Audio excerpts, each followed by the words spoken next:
Exactly, yeah. Right. Hello, everyone. Welcome back to another episode of the Breaking Point podcast. Today, we're here with Jordon Blake, and Yep. this Jordan is someone who I just DM'd off Instagram, and he's very kindly got back to me. And Jordan he's got loads of little things going on. So I got in contact with the photographer from the photography perspective, I suppose. But after looking at your accounts and all the different things you've got going on, you're obviously quite a versatile person. You've got your fingers in a lot of different pies. So Good and give bad. the people, yeah, exactly. Yeah, it's true. Give the people a little bit of tell them, I don't know, what you think is the most important aspect of yourself or things to tell them if you think, or. Yeah. So I would say the most important aspect, which I try to integrate into everything else that I do as well, is just to be myself. And I think just through learning how to be myself and what that looks like, it makes it a lot easier when I'm doing other things to show up in the same kind of way.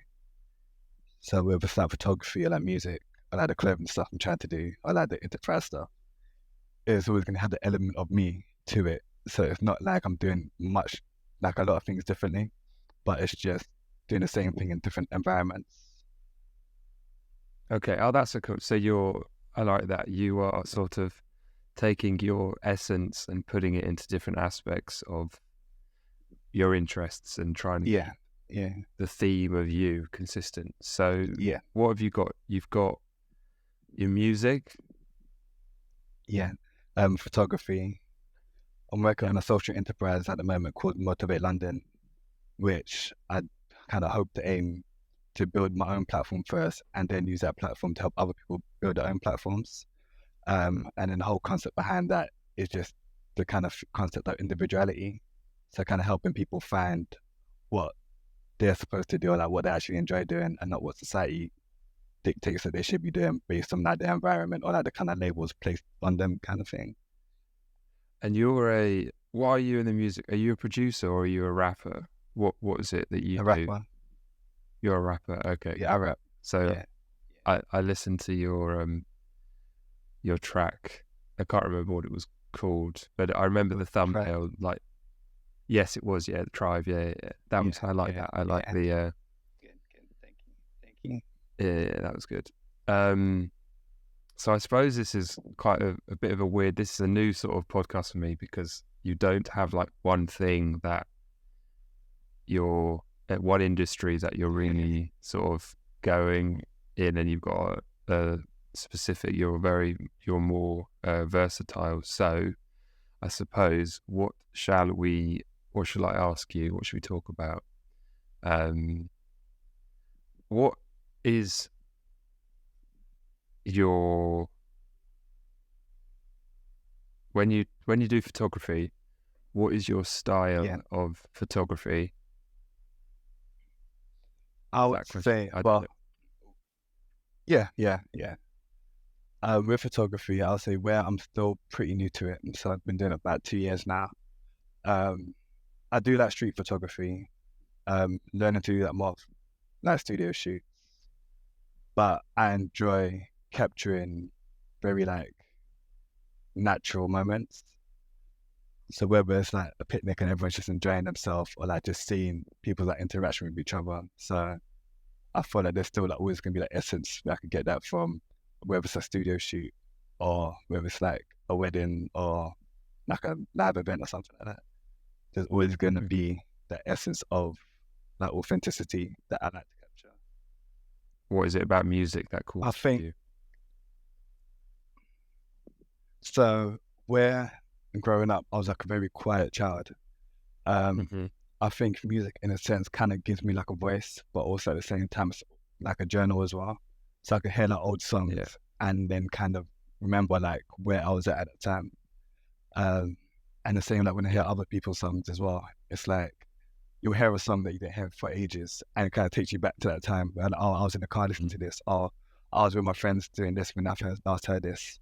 So I think that aspect of music where it's like it's not necessarily always about the song, but it's like what's happening during that time when you hear that song as well. That like plays a big part into like what joy to music and seeing what it can do to people or that for people, you know. That is Yeah, that's a great point. A great thing about music. It's sort of, it's like a timestamp or a stamp in time, isn't Yeah, it? And when you listen to it, it yeah, brings you back. And like I a passport. suppose it's like a passport. Yeah, yeah, yeah. I suppose movies are a bit more like this, but music is like it to some degree. Every time you watch a movie, I find you can take something new from it. Depend as you get older, Yeah, especially a good movie and a song, less than a movie to some degree, just because of the medium. But a good song yeah, is a bit like that as well. You can you can what's the word, extract more information and sort of wisdom. yeah. It's maybe Visuals wisdom's help not as the well. right word with this song. Yeah, yeah, yeah. Yeah, Right. What is that? Is that a clock behind you? yeah, yeah. 1, 2, 3, 4, 5. Okay, so some are written in words and some are written in letters. Very good. Little Right. abstract. A very good abstract. Yeah, yeah. So you said a minute ago that you were quite an introverted, quiet child. What was your childhood like? And have you always been interested in the arts, or is it quite a new thing? I would say so. Growing up, I well, I have five siblings. Um, so me being the youngest one, it's like my siblings always used to like bully me anyway. But we've always had like, fun growing up, and I could just make games out of anything. Um, so even now, like we're still like very much like best friends anyway. In terms of the arts, I would say I was probably like interested in it, but not knowing it. Because I feel growing up, it was always around us, so it's not something I necessarily noticed until I started writing myself, and then thinking, oh, it's actually like everywhere. I think that came more into like perspective once I started doing photography as well, and then seeing how everything kind of connects anyway. Because like, even though you're talking about movies, there's always gonna be like music playing as well, or there's gonna be like a Yeah. videographer or photographer that has some part to play in whether it's like trailers or posters or anything like that. So when you kind of look at the whole picture, it's like art is always going to be around us, or like we're all creatives in our own way, depending on, well, yeah, just all creatives in our own way, really. Why did you set up that page? What drove you to set up that page? So I would say, I think it's mainly during my time through like uni, where like I feel like I was depressed because I had like a lot of low moments, but Mm. it's not stuff I wanted to put out onto my main page. So then I made that page so that Okay. way I had like a way to like vent and kind of just keep it hidden. um, and then through time, I think through like posting it and I writing about it, it made me think a lot more about what it was I was feeling. So it helped the whole like self-reflection phase a lot easier because it was visual. And then looking back at it, it allowed me to then think, okay, so all these things are happening, but what am I doing in these situations to allow it to happen? And then once I had that aspect of it, it made it a lot easier to kind of control the environments I allow myself to be in. And then through that, it's kind of like I was able to kind of coach myself to know what are like toxic environments or environments I don't necessarily want to be in. And I think through times, I think go like back to the beginning, it's a lot darker than it is now. And I think just even like when I look back at it, it kind of reminds me that I'm on like a good journey. It's that's really true. As you brought up the word journal afterwhere in the sense of your song lyrics, but it's kind of the same thing. It's like a catalogue Yeah, of your previous thoughts and uh, sort of emotions and feelings, and then you can look back in hindsight and go, "Oh yeah, this is how I was feeling." Because age is, as we get older, I think most of us, not all the time, but a lot of people become less neurotic as they get older. Their temperament yeah, sort of softens a bit, which like is it's a good thing a to bit. be fair. Yeah, Yeah, stabilizes a bit. Yeah, yeah, which is a really good thing. So yeah, what sort of things got you in a low mood when you were at uni? I mean, obviously uni's a pretty hard environment in the first place, yeah, so yeah. understandable. I think. without realizing it. Like where I went to Swansea and growing up in that Shoreditch back when I was Rouse, it was like a completely different environment. And then navigating through the same kind of ways kind of led to a lot more drama as I needed to be. So for a while, I felt, I wouldn't say out of place, but I felt like I didn't belong there in a sense. Um, and then like things like just like financial literacy, like emotional intelligence that I was lacking. So it always felt like I was running at a deficit. And then it's like, where there's no one, I feel like being at that age, it was hard to have this kind of conversation with the people I was around at the time because no one else was really like, thinking about it or talking about these things, which were the cause of how I was feeling. So I think just, it was like a lot of little things that built up to create something else, like a cocktail of like different like factors. And then I think through that, it just kind of made me shut off to like the world. And like when you have your own thoughts that you're not sharing, they become a lot bigger in your head than once you say it. So I think it was just over time it just built up. Yeah, it's if especially if you've got quite an introverted temperament, which you obviously you admitted to at the beginning, which that can have its great strengths, but it can also have its downfalls as well, which is that thoughts and stuff can just ferment and just sort of breed inside your head and grow and grow and grow, and you can become plagued by your own thoughts. Whereas if you're, and also introversion is often extroversion. From a personality perspective, is basically just positive emotion. So when people feel extroverted, they basically just feel happy. If there's another way, kind of another way of saying happy. Because when you're feeling down, no one goes out to a nightclub when they're feeling down. I mean, they might do in spite of them feeling down as a sort of coping mechanism, but they're not being like vibrant.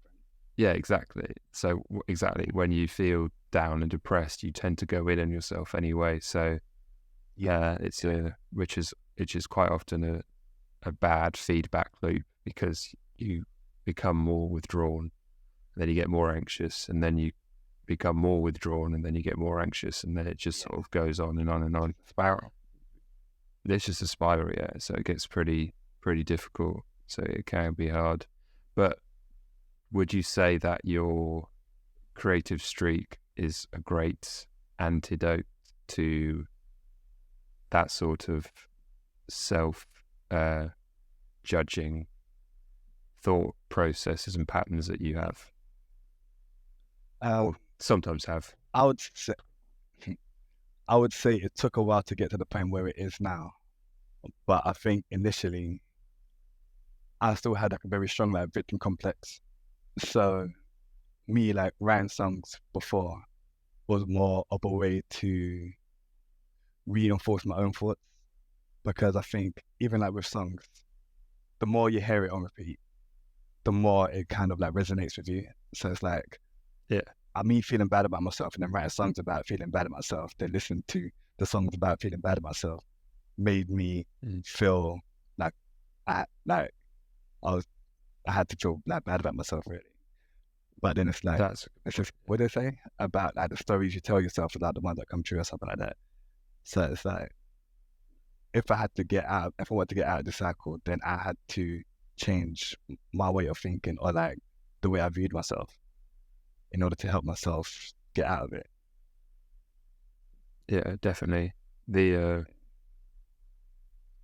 How did you change the way you were thinking?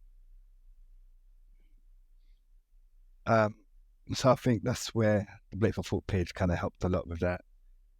And one of my friends that I was finally able to kind of talk about once they heard a few of my songs, and then open up the conversation about it. And then it kind of forced me to try and do things differently, or like, through them questioning my actions, then made me realize that it was actually me putting myself in these situations.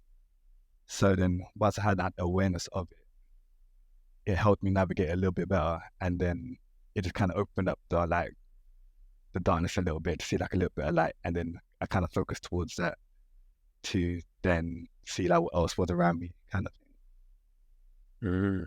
Yeah, yeah, yeah. That's really powerful. That's really handy and helpful that you had a friend that you could speak to and had the Yeah, insight to see, and that's a really good way of putting it with the light and the tunnel. So all you need is a tiny little bit of light to have something to aim towards and to have something to show you that you're in the darkness, I suppose. Because if there's no light, then you're not in darkness, are you? You're just, there's no light without dark. You're just in what you assume is normality. So that's really hard. When you say you had a bit of a victim complex, in what sense? Within so what you're comfortable. that's fine. Safe space. I would say that with a victim complex, it was like, I don't know if it was stubbornness or what, but I refused to take responsibility or like accountability for anything that I was doing that allowed me to be in those situations. And I always just thought that all these things are happening to me. And then I just kind of left it at that. But I never questioned why it was happening. So I think just going through that mentality is that things will only get worse because you start becoming defensive to a lot more stimulus that you wouldn't necessarily need to be defensive about. If you said, okay, you know what, I did this, so I could understand why this happened, rather than, oh, I was just walking and this happened to me kind of thing. So yeah, in that sense. Yeah. If you struggle with taking responsibility, I mean, it's a complicated matter, I suppose, because there's an element of randomness to life, and we're all thrown in, as in like thrown into these lives that we're given, and there's a lot that there's some things that we can't change, but there's a thing in psychology, I think, called locus of control, which is like you've got like an internal and an external, and those that have an internal, meaning that they believe that they have a lot of control over their lives, tend to be happier than those that have an external opinion, because they basically assume that life is coming at them. And then the internal people think, or the extremes, they think that they're going towards life. And, it's a really helpful, the life is in their control. And it's one of the reasons why my room right now is always so tidy, because I believe in, especially if you struggle with mental health and stuff, which I do, hence why, or I have done in the past to a greater degree, which is why I'm doing this, obviously. I believe in minimizing the level of complexity in your life as much as you can. And, keeping things tidy is one way of doing that, and keeping on top of things is one way of doing that. And so that's really good that you came to that conclusion, that taking accountability for your actions, and also it's liberating, that is, because people think that it's oppressive to I don't want to get political, but the notion of being a victim is a tricky one in some degree, because obviously sometimes people are very not accurately, but very correctly seen as victims because they have been truly perpetrated against or shaken. But other times, but in some ways it isn't always helpful to see yourself as a victim, because it means that you have less control, and control is what we're all kind of looking for, really, because control means power. Not power's the wrong word, but control means autonomy over yourself and life. But like I said, it's all very complicated, these things, and I can't hit every point there is to hit in a little 2-minute part. But anyway, let's go back to you, because I've spoken for a while. What would you say is at your core as a person, which therefore you're trying to push out onto your art? If you strip everything away, do you think you have a core? Yeah, yeah. And it's funny you say that because I think my core has always been to help people. But I think what got to me in the past was that I was trying to help people, but at the same time, I was like using all my resources to do it. Whereas now I'm learning how to like help people within my capability or like my capacity to help people. Yeah. So I felt like a lot of the times before I would help someone and then it meant that I was at a loss for something that was never coming back. Um, so yeah, I've always had like people's best interests in mind. Same like through like music, or like photography, or like with Mm. the Motivate London like enterprise. The core has always been helping people kind of like find themselves. And I think the best way that I've learned to kind of do that is to become vulnerable myself. Because once people could see who you are as a person, it then makes it easier for them to have a conversation with you. So I always try to like be as naked as I can, so to speak, with how I present myself. So that no matter what the question is, I'll answer it as I'll answer it as me as I can Honestly, in those like yeah, moments. as genuine as you can. Yeah, that's so powerful. Yeah, I think yeah, that's it. we've lost honesty in our society an awful lot nowadays, and I think there's so many lies spread around, and it's across all sorts of platforms, and it's quite dangerous. And I think the truth will set you free, but it will probably put you through the ringer beforehand before it sets you free. But ultimately, it will set you free in the end, and I think that's really an important aspect to uh, to encourage people to go down. Yeah, Yeah. I think with that as well, there's like so much anxiety with people like being themselves. And it's like once you're yourself, it's easier to decide what kind of environment you need to be around. Because if you lose people for being yourself, then you shouldn't be around them in the first place. But there are a lot of people I think that keep up and act that's not necessarily them. So just to be around the people that they want to, that they're currently around almost. And I think over time that just kind of like drains you, like picks away at you to the point that you lose your identity. And I think that once you reach that point, I think that's where like depression hits because you're not yourself really, and you kind of lose that core kind of thing.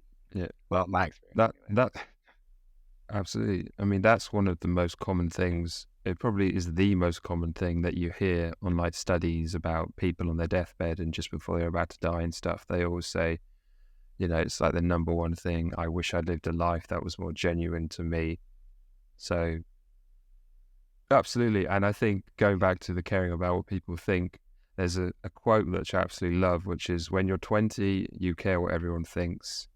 When you're 40, you stop caring what everyone thinks. And when you're 60, you realize that no one cared in the first place. And I think that's really true, actually. Definitely. And I think if you've been exposed to quite a lot of mental pain and sort of internal,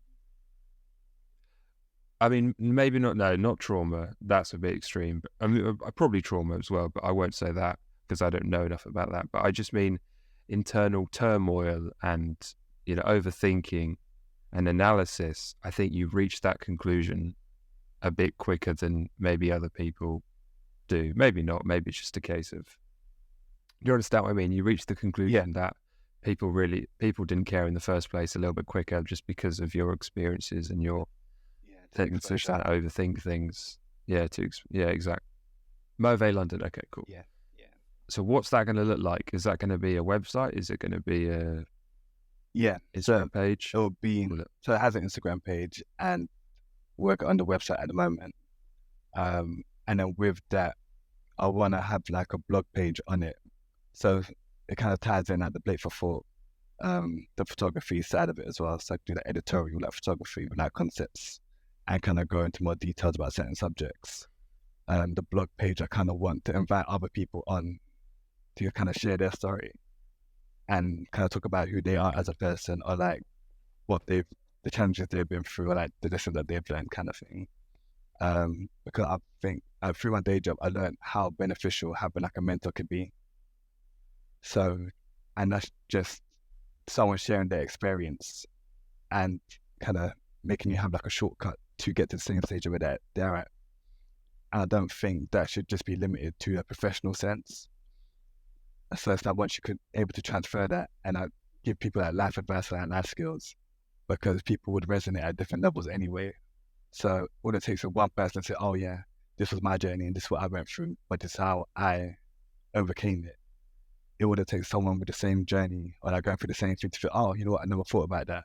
And once you're able to like plant one seed, it then opened their eyes to like what else there could be around. So it's the same kind of like idea with like opening the darkness and seeing like a little bit of light to it. So I think if you're able to do that for that one person and they're able to do it for like another person, it makes like the whole self-development journey a lot more easier, a lot more fulfilling. Yeah, you could build like a network of people who are learning from one another, and that's really cool. I like that. Let's talk a little bit about your childhood a bit more. What was it like growing up in London and everything to do with that?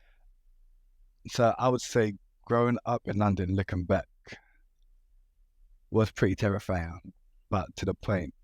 But where it was things happening that every day, that you become accustomed to it, and where that's your normal, it's like you get used to like living in anxiety, like with anxiety, and not knowing that's what it is. Until something really big happens, and you think, okay, this is anxiety. I'd say like That's good. Hackney or even Shoreditch, when I was growing up, there'll be like gangs on like every street, and going to and from school, you never knew what was going to happen, or like you'll get to school the next day think, oh, this person got robbed, or oh, this person got stabbed, and it's like you're always in the back of your mind, you're always wondering if it's ever going to happen to you. So I think I've been like robbed like 2 or 3 times. I just going to and from school, going to like basketball matches, like we'll see groups of people and then they'll start on us, kind of thing. So it's like you're always in a constant like fight or flight like mode, in a sense, just from like leaving your house. Mm-hmm. So I think with that, it made me like go out intentionally, like, okay, I'm going out because I need to go to basketball training or I need to go to school. And even then, it's like, what's the safest way I could get there? So I think that's part of like where the overthinking came from, because you had to think about all the possibilities that could happen just to get to where you're going. So that planning a journey was a lot more intensive. That's a really good point. Yeah, that's a really good. Yeah. That's very true. Yeah, you had to be far more on your tippy toes. I don't know. You had to be far more aware and conscious of possibilities than say I probably was growing up where I grew up. So yeah, that's true. And what is it? What's London like? What's living in London like now? I think you still have like clusters, but I think ever since the Olympics happened and everything become like more gentrified, it's a lot more diverse. I feel safe in London. But then it's funny because a lot of people in Shoreditch now are international. So everyone that I've kind of knew growing up are no longer here. So that sense of like culture or like belonging is like slowly fading away as well. And it's like, so it has its pros and cons, but London's lost the essence that I knew of it. What do you think the benefit of being true to yourself is? You've kind of brushed on it a little bit. So I think even growing up, like, or just being around my family, I could see that how we're not as authentic as we need to be, or as genuine as we need to be with each other to have that healthy conversations. And I think the benefit of people being themselves is like no one has to play mind games, or like everyone knows where they stand. So even just communicating is a lot more easier, where you don't have to think how they're going to react to something, because you know who they are and you know how they think about things. So I think just getting people to own that essence of themselves, it would just make life a lot more easier, a lot more pleasant. And they could just go to things, or you could even say no to not going to things and not feel guilty or feeling like you have to kind of go to it kind of thing. And then once people have that much like mind space more available, like everything just flows a lot more easily, I'd say. I like that word. I like that phrase. Everything flows a lot more easier. Yeah. If you take away the barriers and the constraints that we have around us and who we are, everything will flow a lot more easier, because that's kind of what, and by definition it will, I suppose. And our human, I don't know, spirit or sort of our true identity can flourish. Essence, yeah, a good word. Yeah, it's a good one. Yeah, I think you touched on that before as well. We was talking about we're just thrown into this world, and one way that I kind of saw it is like, yeah, we're thrown into this world, and we have like, all these labels attached to us for the minute we're born, and then we're taught how to fit into those labels. But where we didn't get a choice in that, it's like we're always going to be going against the grain, trying to do what people think we should be doing or that are expected of us.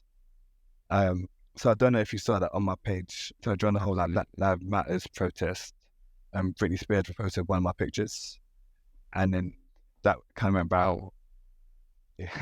Yeah, very random. And that went viral. That's great. But then it kind of started. It caused me to have like a lot of conversations, and I think that was the biggest factor which changed my way of thinking, because so many people came to me with their reality and kind of projected it onto like what I was saying. But then like once we was able to have conversations about it, it's like we just had our own experiences growing up, and I think being able to meet eye to eye in those conversations meant that we had to unlearn that things we were taught. And I think when that happens, people get defensive immediately because like, no, I'm not wrong. This is what I always taught. And I think that's a big change for people to handle that. So I think just going through that opened my eyes a lot more and made me a lot more receptive to how other people that perceive me or like see life as well. So what sort of things were they saying? What were you discussing? So there's a picture of me sitting at the back of the bus saying that white people have generational wealth, black people have generational trauma. And then we're such a blanket statement that it could mean so many different things. And all I meant with that statement was that historically, so like white people had the chance to build wealth, buy a house and everything like that. Whereas we were like during that Windrush and even through slavery, we came to this place or like we were brought into the system that were fundamentally meant to like hold us down or like keep us in the roles that we were supposed to be in, kind of thing. So I think so have you heard of epigenetics? So it's like traumas that pass down through generations. Yes. Like where society is moving so fast, but the lessons we're taught from our parents and our grandparents are still the same. There's things that I learned that my great grand was probably going through that are no longer relevant. And I'm still trying to apply those lessons to the society now, where it's no longer relevant in that sense. So it's like we have a lot to overcome in order to just like get over that anxiety or the traumas or like the way that we perceive life, because we're still going off of old lessons kind of thing.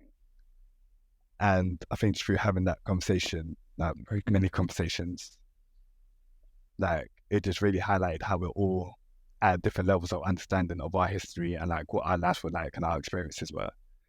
So it kind of helped like motivate London in a sense, find out what was the actual issue. And it's like we're all fighting for the titles that were given to us when it's nothing to do with us.